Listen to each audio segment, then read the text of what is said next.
కుకట్పల్లి నియోజకవర్గంలోని KPHP division ఎన్ఆర్ఎస్సీ కాలనీలోని community హాల్లో 22A భూముల సమస్యలపై కుకట్పల్లి ఎమ్మెల్యే మాధవరం కృష్ణారావు, మాజీ మంత్రి హరీష్ రావు గారు, లోక్సత్తా అధినేత జయప్రకాష్ నారాయణ సమీక్ష సమావేశం నిర్వహించారు.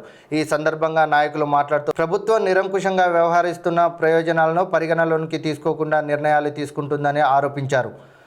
ఎమ్మెల్యే మాధవరం కృష్ణారావు మాట్లాడుతూ ఎన్నో ఏళ్లుగా పట్టా భూముల్లో నివసిస్తున్న ప్రజల సమస్యలు 22A జాబితాలో చేర్చడం ఎంతవరకు సమంజసమని వారు ప్రశ్నించారు. భూ సమస్యలపై ప్రజల తరపున ఉధృతమైన పోరాటం చేస్తామని స్పష్టం చేశారు. అవసరమైతే ప్రజలకు న్యాయం జరిగే వరకు పోరాటాన్ని మరింత తీవ్రతరం చేస్తామని తెలిపారు. ముఖ్యమంత్రి రేవంత్ రెడ్డి భూదందాలకు పాల్పడుతున్నారని ఆరోపిస్తూ ప్రజల భూముల విషయంలో ప్రభుత్వం తన నిర్ణయాన్ని ఉపసంహరించకపోతే ఉద్యమాన్ని మరింత ఉధృతం చేస్తామని హెచ్చరించారు. ప్రస్తుత ప్రభుత్వం ప్రజలకు ఉపయోగపడే అభివృద్ధి కార్యకలాపాలపై దృష్టి పెట్టకుండా ఉన్న భూములను అమ్ముకోవడంపై దృష్టి సారించిందని విమర్శించారు.